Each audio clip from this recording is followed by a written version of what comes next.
So I rush over there, and Carmen's just sitting on the sidewalk in like complete shock. The Jeep is just completely wrecked, flipped up on its side. The other Mhm. guy's like over there. He's a mess.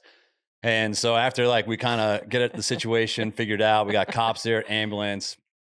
She's like, "Can you go get my stuff out of my car?" And I'm like, "Yeah." So I go to the car after they flip it over, and if there was a body that had a brain filled with Greek yogurt and got shot in the head, that's what the inside of this Jeep looked like. There was Greek yogurt everywhere. All right. So here's where I'm trying to get to on how interesting Carmen Morgan is. There's Greek yogurt everywhere. I have to get all of her crap out of the car. She's got bow and arrows. You She's had the got car for 12 hours. she's got roller skates. She's got books to study with. She's got dog food, some weed cookies, and I'm walking across the street. All these cops are there, and they're like, Oh. "What the hell?"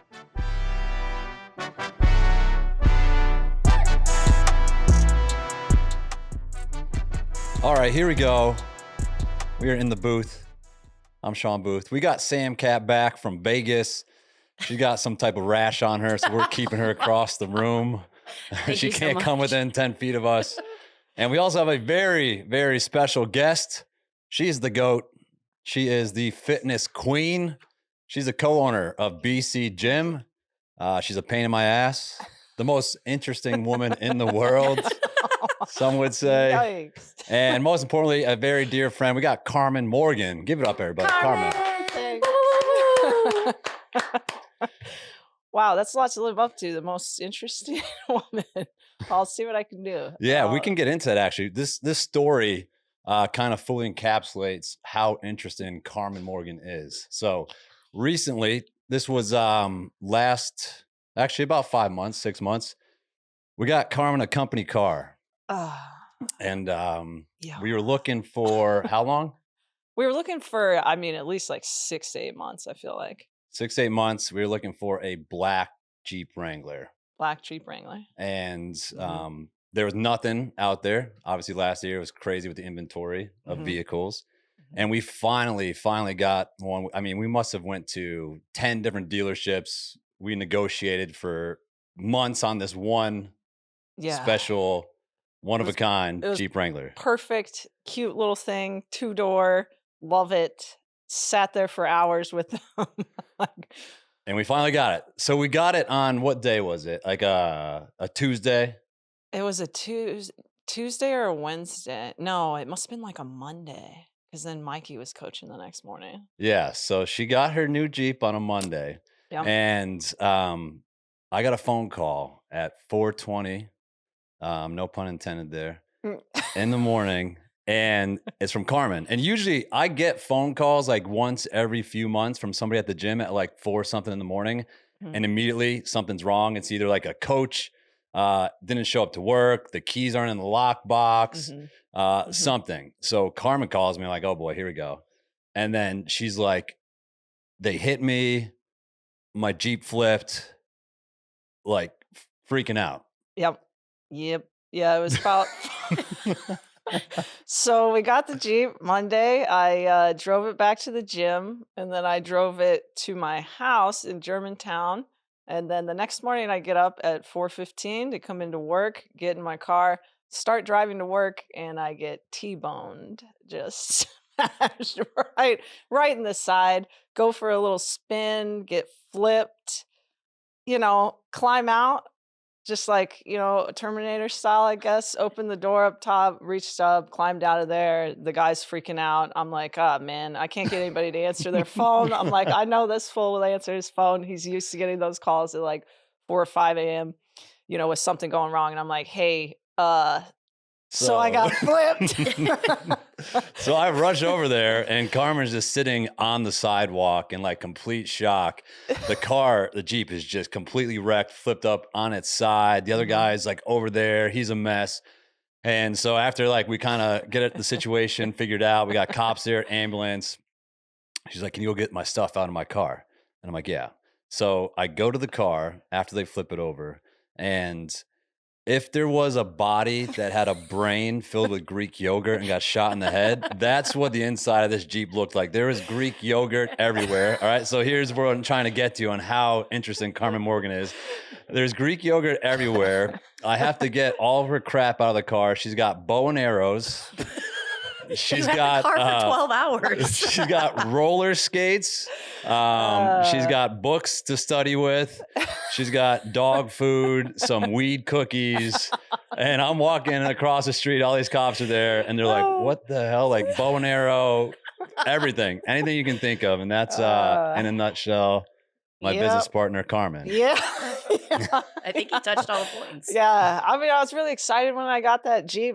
You know, I've always like bought kind of like really shitty Corollas for cash or something. And so I never really had anywhere to store all my things for activities. And it was really cool that like, I was like, all right, I'm going to load it up because this is my Jeep now. I get to drive it around. I have bow and arrows ready. I got 2 different kinds of roller skates. Sorry, can we, why, what's with the bow and arrows? Why do you need those? We live in Nashville. Well, you know, eventually I would like to be able to kill and eat an elk or something, you know, a deer. Oh, okay. Yeah, the elk that are wandering around the I was going to streets say, of are you downtown practicing that in Nashville. Germantown? Is that where you started? Okay. Please tell me more, because I've been there and I've never seen an elk.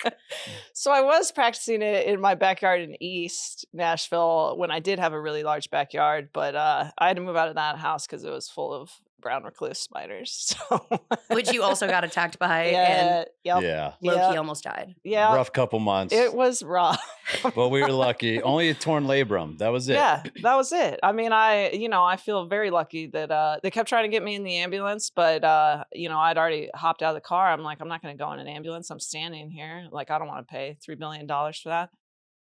So, I just walked around a bit, went to Mikey's last lunch. Yeah. And was like, then the next day, I will say I tried to sit up and I was like, could not lift my head type of thing. Pretty jacked up with the whiplash and shit. And then eventually they figured out I got a torn labrum in there, probably because I was like lifting a door against gravity and crawling out. So I was like, Wild. yeah. What a morning. Yeah. Yeah. And so there were a total of 6 miles on that brand new Jeep. Yep. Literally. Yeah. That was like 12 hours. Literally. Yeah. Between the time you got home and the time that, it went That's bye-bye. right. And I just got it back. Just got it back. Woo. They didn't total the car. Nope. So it had over $30,000 worth of damage and they repaired everything. Yeah. So Yeah. Might be a little shaky, but yeah. But here we are, new Jeep in the parking lot, and Carmen Morgan, like I was saying, the fitness queen. How did you get started with fitness? So I've always been into sports and things growing up. I always wanted to do everything my brother did. So we were definitely into like activities and, my parents sort of encouraged being outside a lot. And college, I spent all of my time at the rec center. I was a art education major. So I wanted to keep that side of me, that fitness side of me, even if I wasn't majoring in it or it didn't have anything to do with my degree at the time. So I literally would spend like 2 hours at the rec center, just messing around, just like not much. Met some cool people. I would shadow some trainers or some kinesiology majors and kind of watch them, see what they were doing, just so I could learn things on the side while I still thought I wanted to be an art teacher. I thought that was going to be the answer. Turns out I hated it. Surprise. I really enjoyed. Carmen hates the kids. I really enjoyed the kids. Actually, calm down. I really enjoyed the kids. I think that age group. I had 6th grade through high school for art, and it's really fun age to kind of mess with them. They can formulate sentences at that age. It's fun. You can By kinda, 6th grade. I hope they can formulate in some sentences. cases, yeah, not in all cases. Okay. No. Okay. So, but it was a fun time with the kids, but administration, the whole thing is just such a nightmare. When you get in there and you start teaching, it's like, I got some guy that comes into my room with a clipboard who, not that that's a really bad thing, but can't speak English very well, but he's giving me a grade on how I handle 40 kids at one time. It's just insane. Like, I mean, I would have gotten fired for being, sassy with admin if I hadn't quit. So it was, and at that point it's like, if I can't hold it together and be something good for the kids, I was starting to let all the admin things get to me. It's like, then I shouldn't be in there. I got to get out, because there are teachers that can hold it together. My brother's still a teacher and he knows how to sacrifice everything else to make it just okay for those kids for those few hours that he's there with them. And I just didn't have that in me. I was like, I can't do this. Yeah, I'm out of here. Yeah. I started personal training on the side. I do it in the summers. It was a ton of fun. I really enjoyed that. And then finally I was just like, well, if I don't get out now, like I might just keep making the excuse to stay in it because it's a steady paycheck, even though it was trash. It still feels comforting to have something that is coming in. But I just went ahead and took the leap. I put out cards by the elevator in the building I lived in Houston. And I got a bunch of ladies that signed up with me because it was convenient for them to be in the same building. I could train them in the gym that was in the apartment complex, or they would just come to my house and I would train them because it was kind of like a industrial style concrete type situation. So, and you were one of, if not the OG of like fitness trainer on Instagram. So you have a massive following and you built that up from nothing, just doing, correct me if I'm wrong, workouts and exercises kind of like in front of your garage door. Correct. Yes. So I forget honestly sometimes that I guess I was one of the first like fitness. I don't know. It's a weird thing. A fitfluencer. No.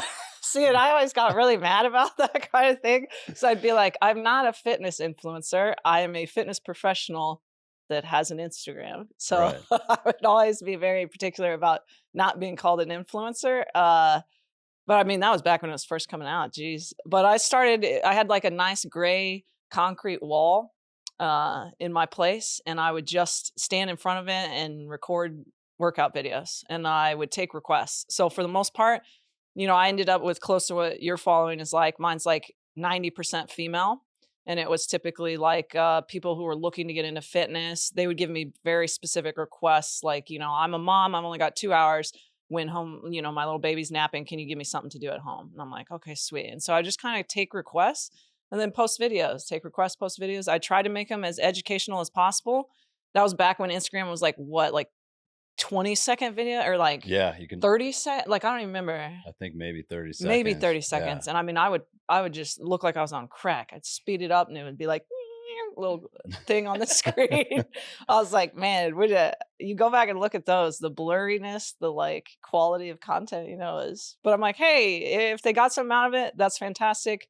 It was very cool to see. I didn't know anything about Instagram or social media prior to that. I will say I never did Facebook. Facebook came out when I was in college, but I just never really got into like, I don't know, MySpace, Facebook type of thing. So just business was the first way I approached Instagram.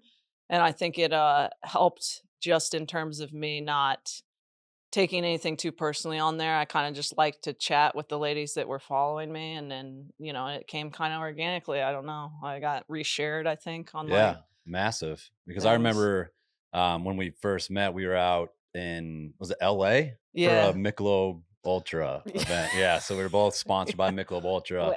And we had this like meeting or something. I think they're actually talking about Instagram. Probably. Right? They're giving us some presentation. Yeah. And then Carmen walks in, she sits across from me, and I look at her, I'm like, ooh, that's a mean girl right there. She just looked mean. Looked mean. And then we grabbed all of our packages, and I saw it like had our names, and it said at my trainer Carmen. I'm like, oh, I know her. She's pretty legit. And then we convinced her to come and work with us because you also worked with gyms across the country. Yeah. So I did in the beginning stages, I was doing, the personal training thing for my own clients in Houston. And then I love education. Like I will definitely always like that part. And so I got involved with On It. I got involved with local gyms in Houston. And so they used to sort of contract me out and just have me do programming for them, whether that was helping them. I worked with a few that were sort of dance fitness oriented, but they needed a more fitness side of the class. They had the dance side handled. They wanted to know, how do we integrate this, but make it work with our brand and our look and stuff. And so I would sort of come in and help them program things from like a legitimate fitness side so that they could still keep what was unique to them and kind of make them stand out a little more. I really enjoyed consulting. It was a ton of fun. But BC was definitely a new audience for me. I'll say I was used to working with a lot of dudes. a lot of people who were already into fitness, who were like very hardcore, you know what I mean? Like I was usually training or working with other trainers or up and coming trainers. And then I was working with a lot of women, a little older, you know, and then I came to BC and it was like, man, I've never seen an audience like that. It was just all like 20s and like, you know, girls.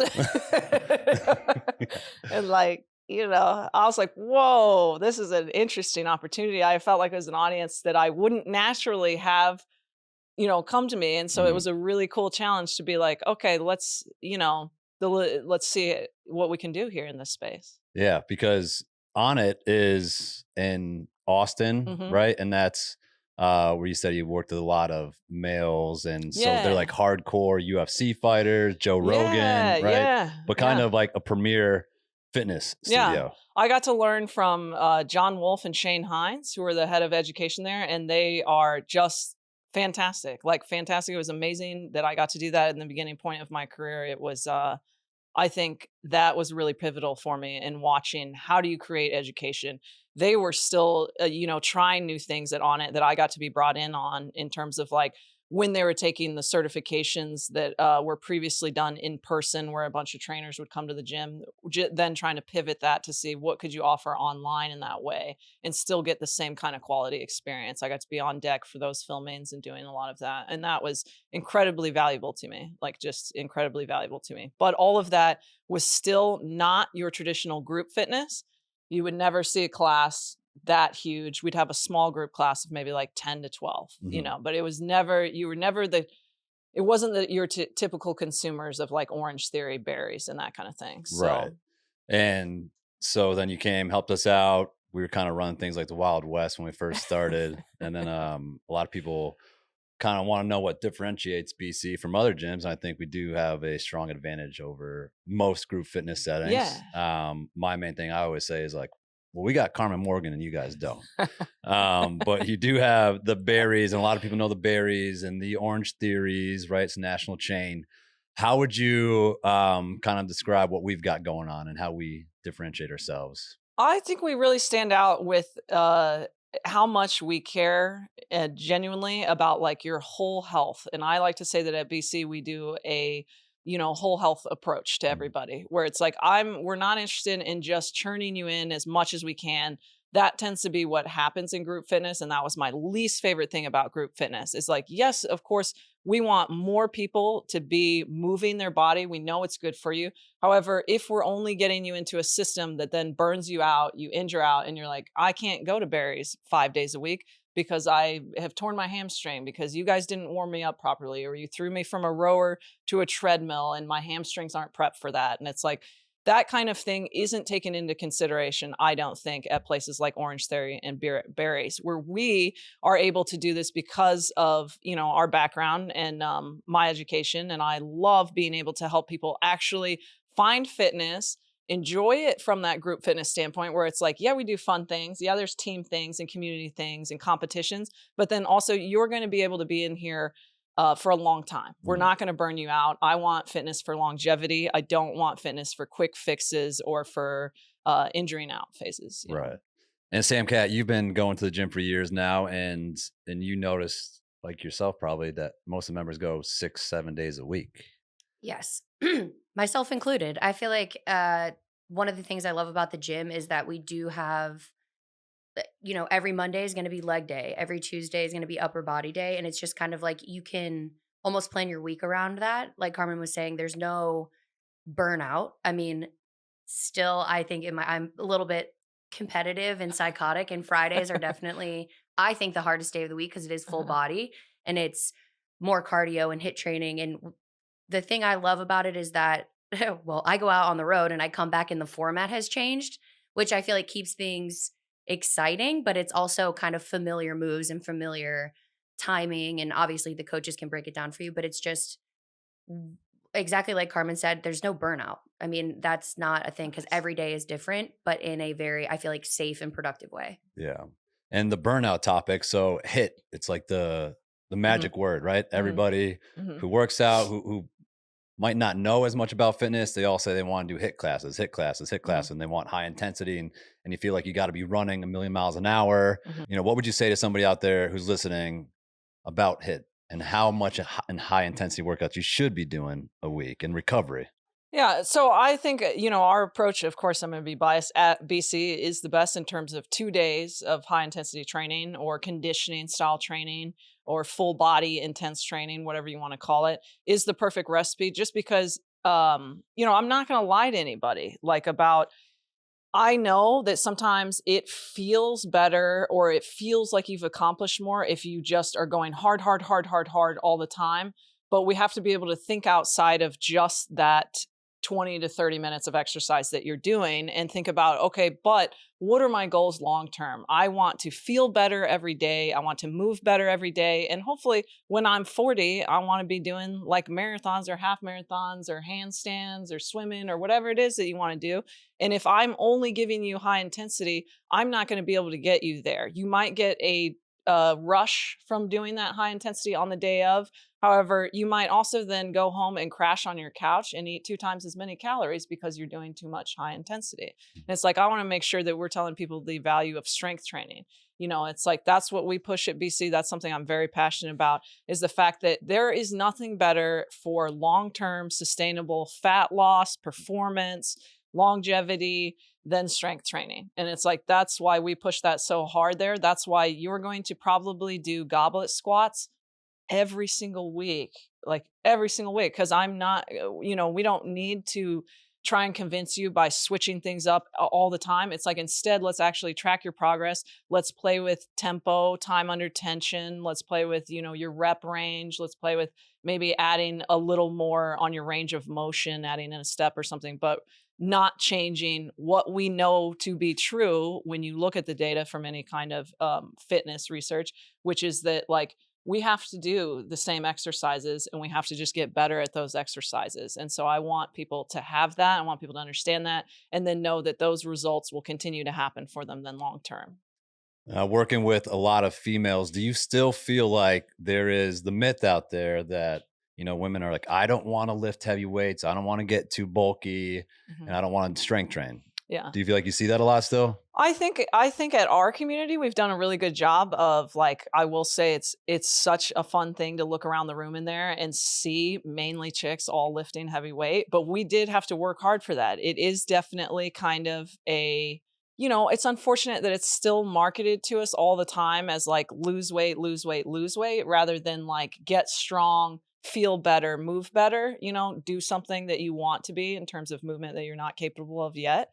And I think hopefully the trend is going in the direction of like we understand that strength training is where it's at. Being strong will get you your aesthetic goals that you're after. It'll just do it in a better, more sustainable fashion, and honestly probably be better for your mental health as well. Yeah. It's like, I think we've done a good job at BC at getting rid of that stigma. Like I said, it's one of my favorite things to look around the room and be like, all chicks lifting, like we have the heaviest kettlebells out, we have some of the heaviest dumbbells out. And even when we get, the newer ones in, the nice thing is you're usually going to be in a group with somebody who's a veteran who is pulling out, Machine Meg pulling out the 60-pound dumbbells for a chest press. And it's like, I think that really helps go a long way. I think our female members help confirm that, you know what I mean, that lifting heavy, it doesn't matter what you do. I in the beginning of my career, I did get a lot of people being like, I don't want my arms to look like yours. And I'm like, your arms will never look like mine, just like mine will never look like yours. Like it doesn't matter if you train the exact same way as me. You're not, I could just have these arms, man. Like you're just not going to get those. And the idea that if you lift something heavy, you're all of a sudden going to be Arnold is like, listen, unless you're taking gear, you're not. Yeah. Like I assure you, you're going to be your size, you know. Yeah. But one thing everybody does say when they come to the door is like, Carmen, how do I get your ass? And I hear that I was like literally 3 times a I week. was going to say And they're something like- earlier when you were talking about, doing the same moves and keeping it, building from there. And you were like, women or people, I don't want to say women, but people in general who want to do HIIT classes, like Shawn was saying over and over, they want that rush, they want that thrill Mhm. because they think that's what is going to I don't know, make them have instant fat loss or Mhm. whatever their goals may be. And I was like, those people have clearly never taken Carmen's booty class. Tips and tricks right here. Carmen Morgan, you want to build a booty, what do you got to do?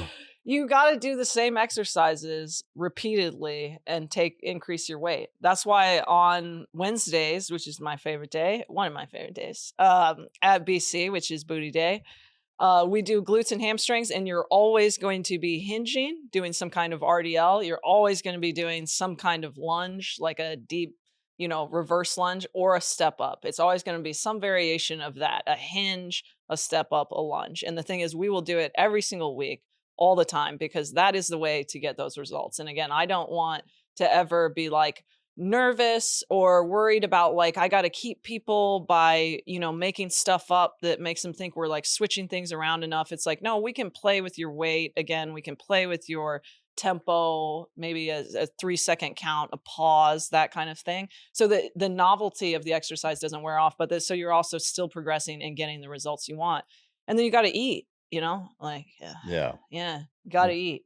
What's your Gotta eat. nutrition plan look like? Or not plan, but Yeah, in general. one of the ways, if people want to come to the gym, we do offer that extra little BC nutrition package if they want that. And one of the things we talk about first is sort of like, rather than always thinking about nutrition as like, I got to stop this, I got to stop this, I got to stop eating donuts, I got to stop drinking this, I got to stop eating this. It's like, instead, let's think about what can we add more of? Like, can you eat more protein? Can you eat your protein first at every meal?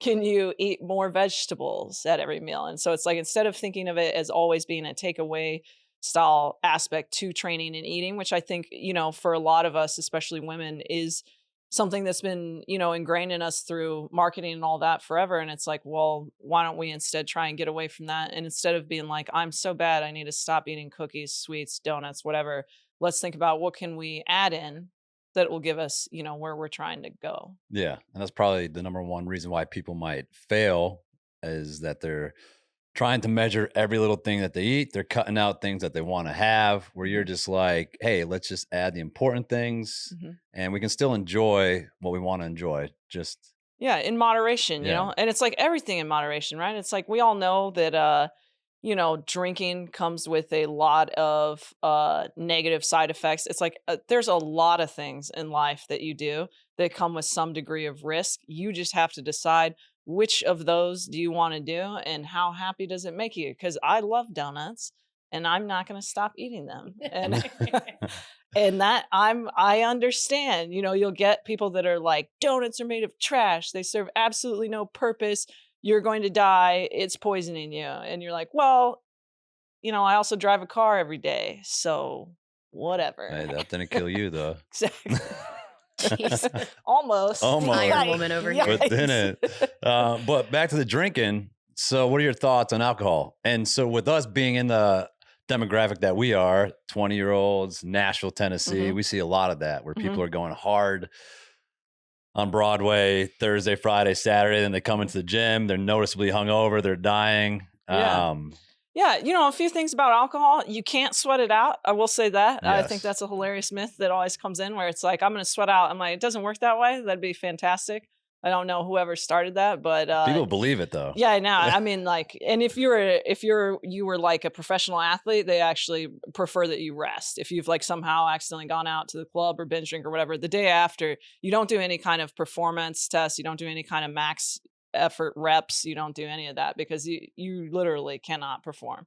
The other number one thing I would say is your sleep will be affected. So, if you can figure out how to get another nap in the day, that would probably help you feel better after a bender. And then if you are somebody that is trying to lose weight, if you are drinking a lot, the calories in alcohol, unfortunately, are just calories. They just go there and they stay. You're not really going to be able to use them the way you would any other kind of food, right? Calories. So it's like, you gotta decide kind of, what matters more, how much you want to do of some. And that's not to say you can't enjoy yourself, and drink sometimes. It's like, you just kind of got to decide that for yourself. Yeah. But I'm definitely don't want to lie to anybody in terms of like, if they are really trying to lose weight, alcohol can play a role in different ways, especially if like you don't remember what you ate.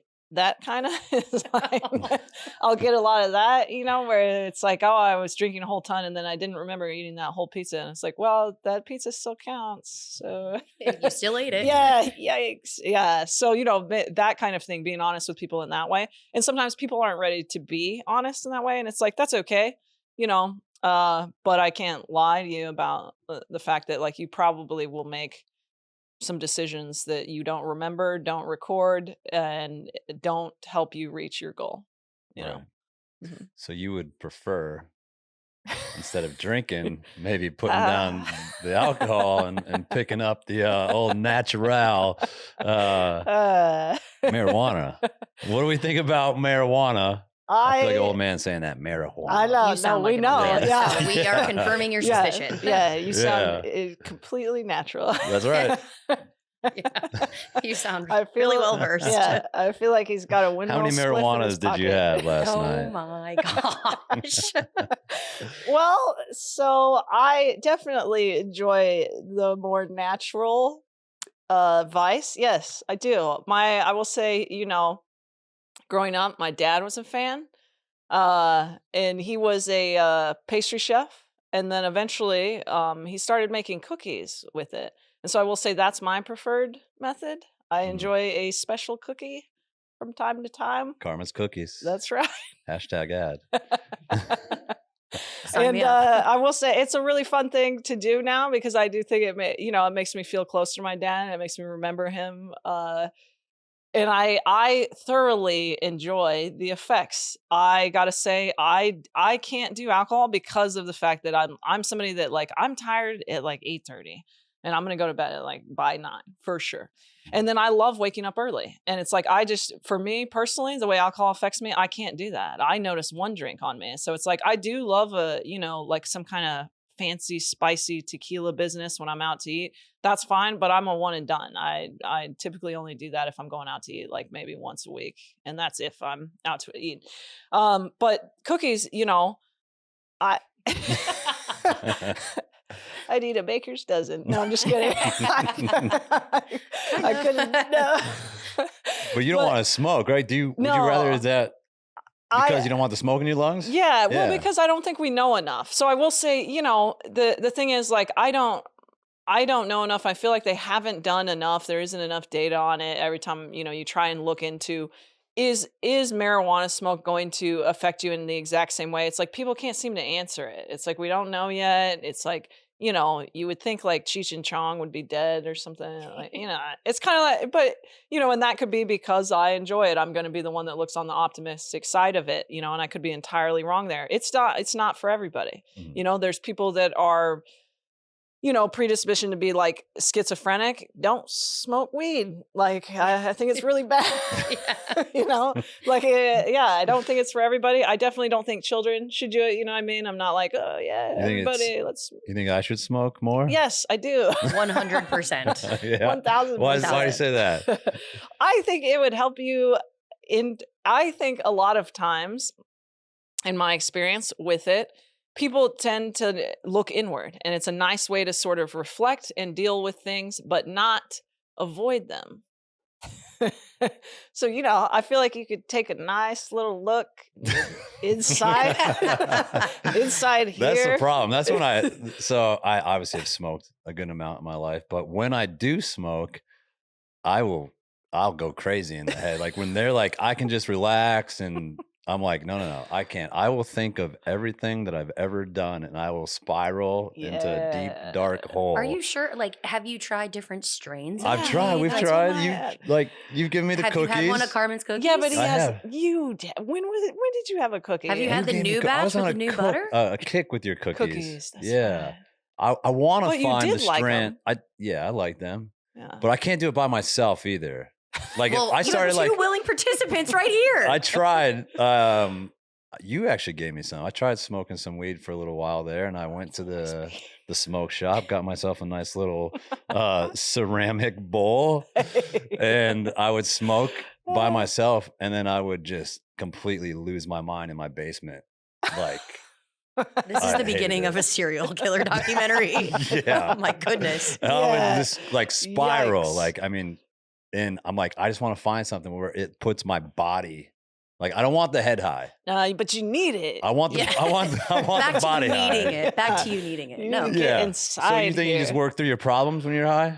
Yeah, I think it also helps me be, I'm not gonna lie, I think it helps me be patient. You know what I mean? Like, you can be pretty upset or annoyed at somebody, then you eat a little cookie, and you're like, well, that's okay. You know, I'm gonna keep being nice, keep doing my thing, keep being who I You think it am. makes you more relaxed in life?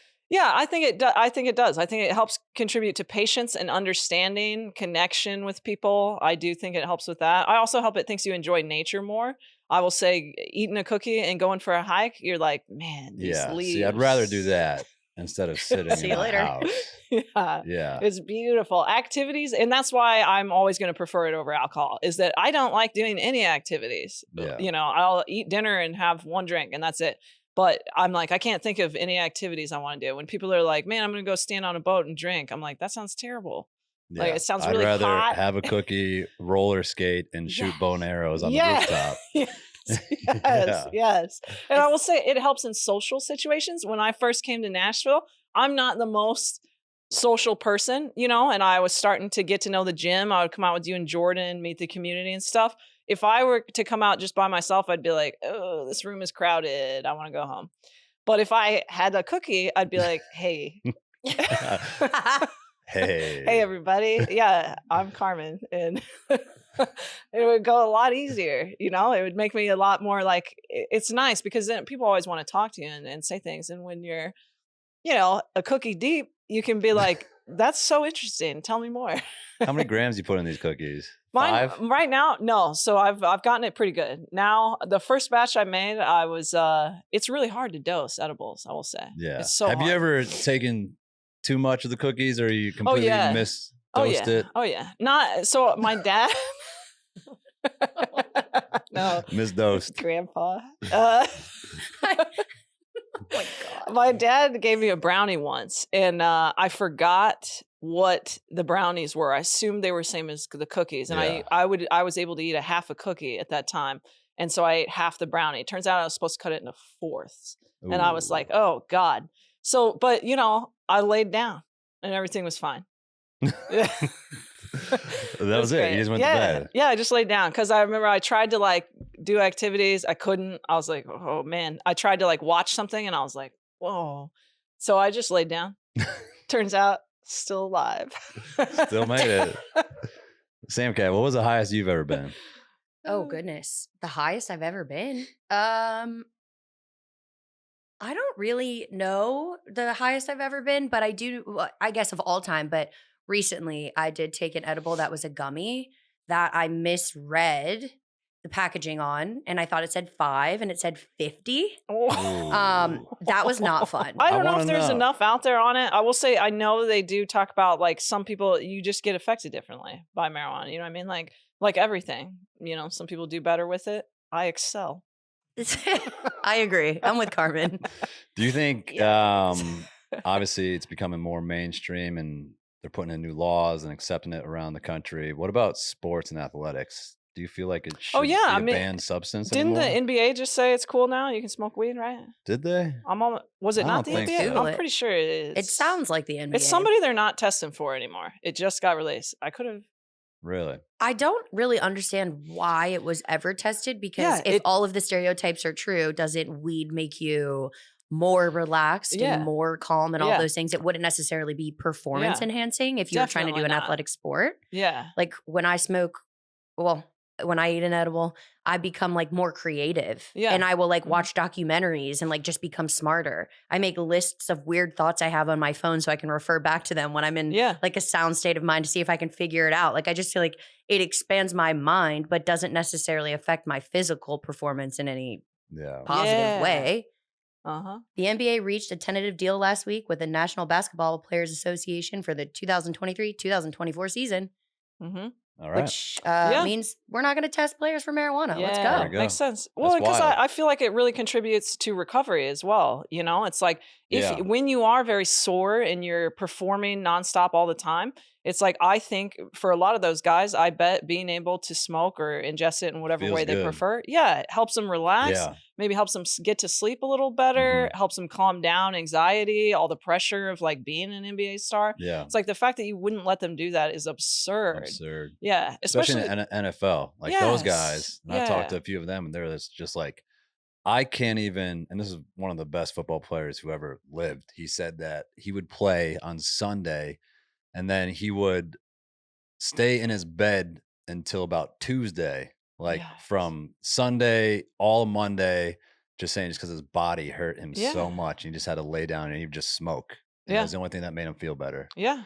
It also helps, like, if you have a busy mind like Yeah. me, where I will lay down and then all of a sudden I'm thinking about 225 9,000 things, which I things. feel Yeah. like is a lot of human nature in Yeah. general. Yeah. Pop a little edible, all of a sudden you're dozing Yeah. like a little baby. Yeah. And that's where strains come in, because sometimes if you are hyper focused on something and you do one of the more, I don't know, daytime, you might be like really jazzed up.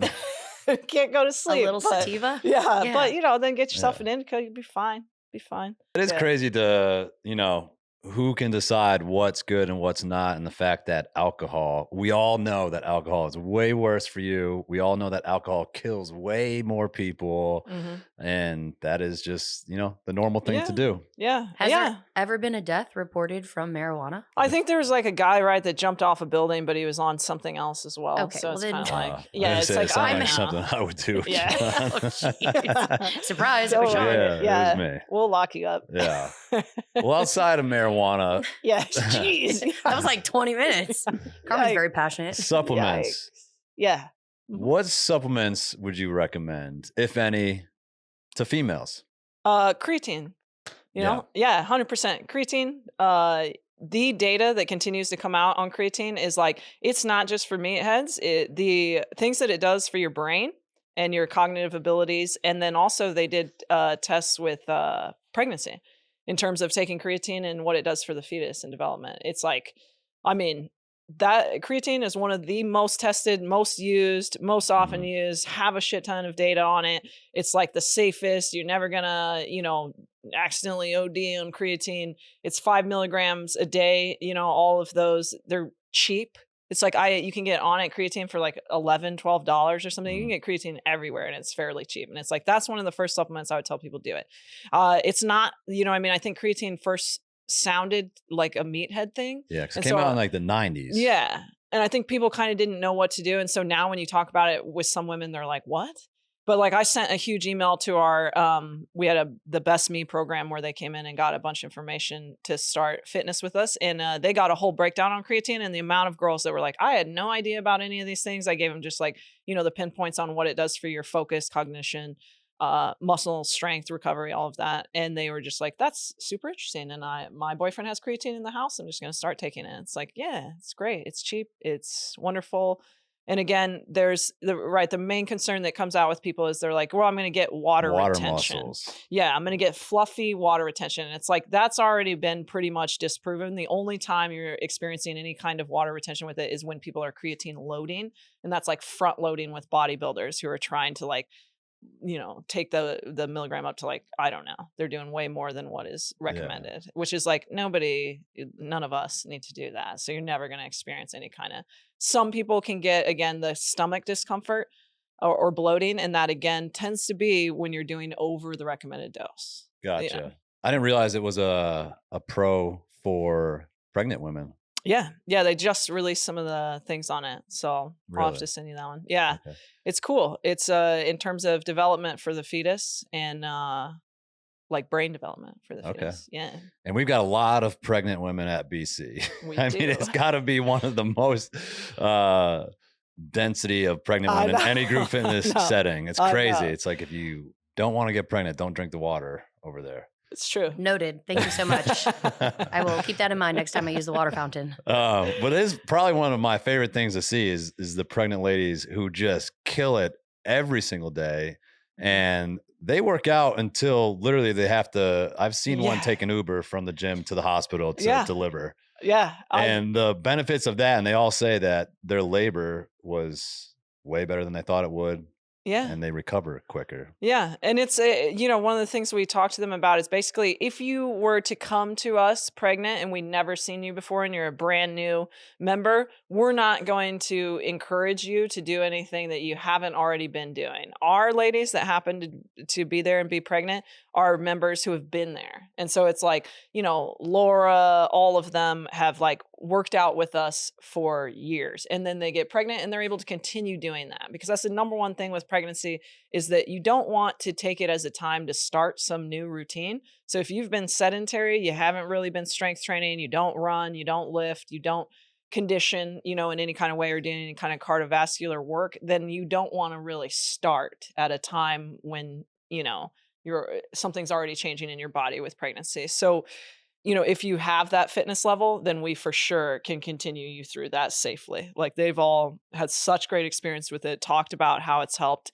being able to do the kind of mobility we do in the beginning of class to open up our hips and things. So much of, helping with your delivery is going to be related to your hips, your pelvic health, your pelvic floor, knowing how to strengthen and release, knowing how to shift into certain positions, loosen up, so that delivery can hopefully be the easiest possible if you're going that direction. Yeah. And you're saying if you haven't worked out and then you get pregnant, it's not the best to just jump in and start a program. No, not unless your doctor is specifically telling you, I need you to start walking X amount a day or whatever. But your doctor most likely isn't going to, if you were somebody who's never worked out or is sedentary, if you become pregnant, your doctor most likely is not going to be like, I want you to join BC. Yeah. Because they're going to look at the Instagram and be like, whoa, but, but they might put you on a walking regimen or like a sedentary bike regimen, something like that. But for the most part, it tends to be that you just don't use pregnancy as your time to start Olympic weightlifting. Yeah. If you've never done it before, don't want a barbell snatch when you've never done it. However, if you're a CrossFitter and then you become pregnant, continue doing it. I have tons of friends that are competitive athletes that continue doing overhead snatches all the way until, a month That's before. impressive. Yeah. And it's like, that's because your body knows it. Your body is used to it. People get really absurd with the sort of like, a lot of my friends got the hate in the comments on Instagram of like, you're endangering, sit down. I can't believe if you were my wife, I wouldn't let you do that. Can't believe you're endangering that baby. And it's like, Yeah. I think it also goes to show, though, I mean, not to bring it all the way back to the beginning, but we were talking about how the most important thing that you were saying is that you do the same type of moves, maybe a little bit of a variation. Yeah. But if someone who is, 8 months pregnant can also do that, I feel like it's just a true testament of like another reason why people love BC is because it is truly what you make it. Yes, the moves may be similar, but it is up to you how much you are going to lift. There are days that I go in and I'm like, yeah, today's not the day. I don't feel great. I'm not moving well. So I'm going to do lighter weight. But then there's days that I come in and I'm just like, holy shit, I'm the strongest person in the world. And it's like available to me to push myself that way. I look around, like you said, there are a bunch of women around me lifting heavy weights. There are dudes also, by the way, I feel like we haven't even mentioned the dudes that go to BC, dudes, but they will walk in, they'll be like, are you going to lift that? And I'm like, yeah, bro, get out of my way. You want your own, you can add weights to your little stick over there, but I got mine over here. Like, do not judge me. But it's like a friendly competition thing, which I feel like isn't necessarily as readily available in other group fitness situations. Yeah. I feel like you're right there with the confidence. I think that's probably why a lot of our members who do become pregnant know it's okay to continue with us, because they're confident already in their movement abilities. They've been taught their movement abilities. We say the same kind of vocabulary every day. We give the same kind of cues. We're taking you through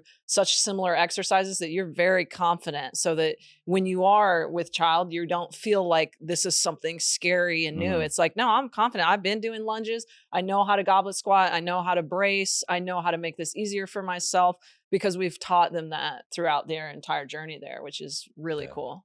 What's the science on the effects of the actual baby if you work out? Is there any data like, hey, They there's come out better looking like blood Carmen. circulation, they come out with a six-pack, biceps? Yeah.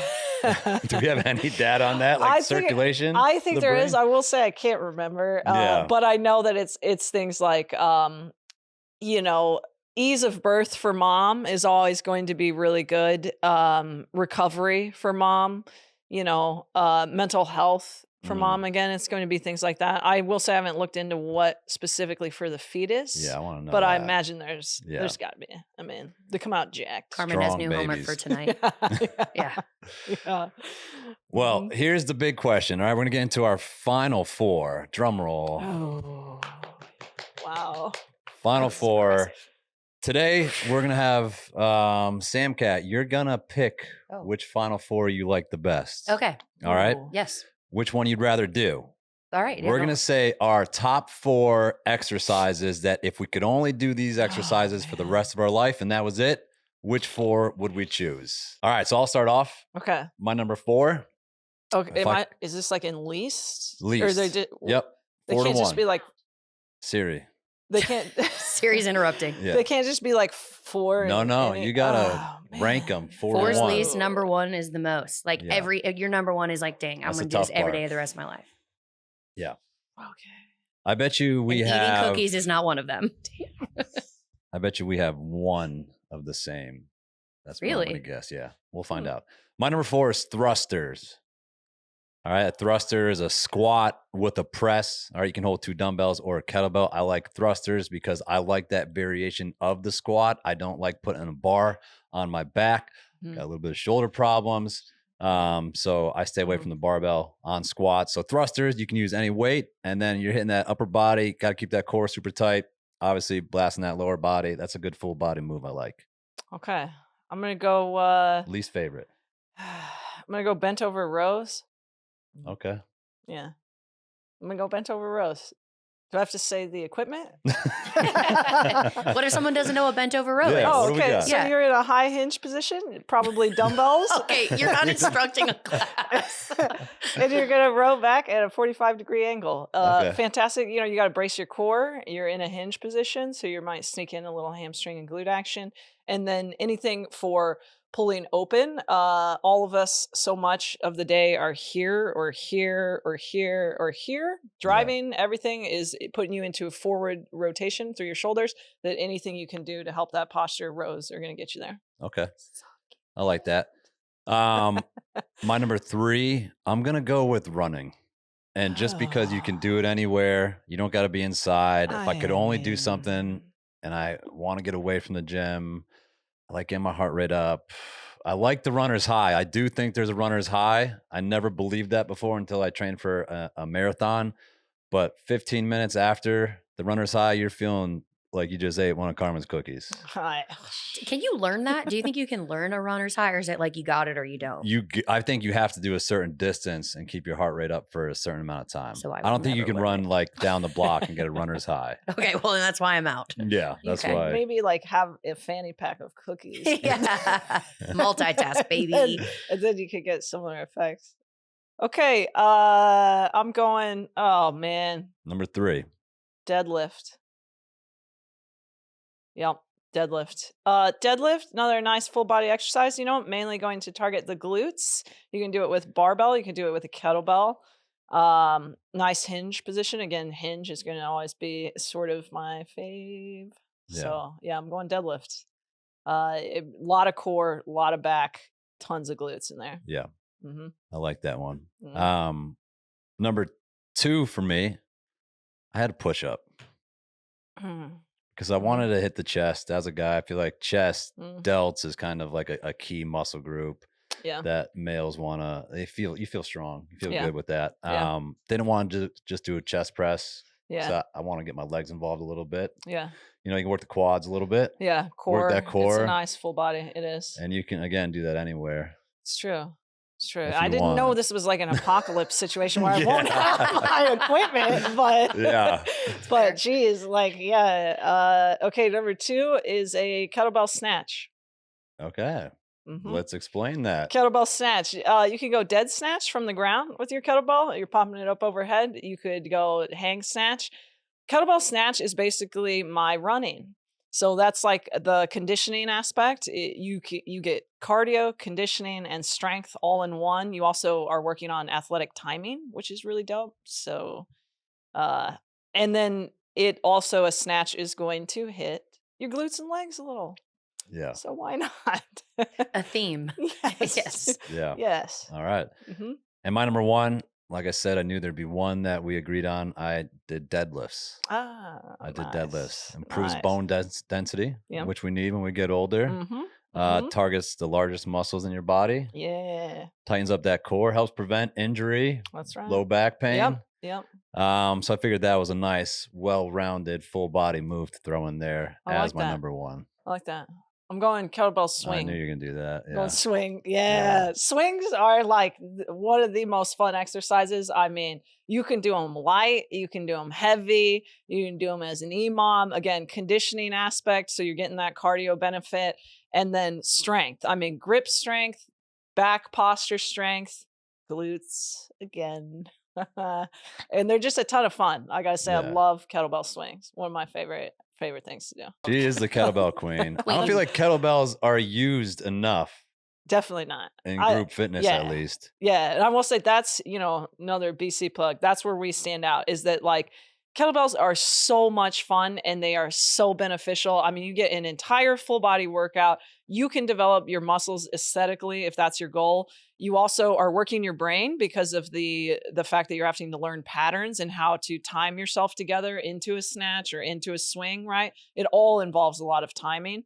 So I just think kettlebells are a well-rounded thing. And if you are a qualified coach to teach people, it's one of the best things they can learn. You can have one kettlebell if we're in the apocalypse, and you can do anything and everything with one kettlebell. It's way more cardio. I mean, I had never really used kettlebells the way Carmen used kettlebells before I met her. And I have to say that one of the things I was most surprised about was, one, it is kind of like a dance. Like she's saying, like you have to learn a pattern the way she teaches it. But two, I completely underestimated the amount of like conditioning cardio wise that you can get from simply one kettlebell. Yeah.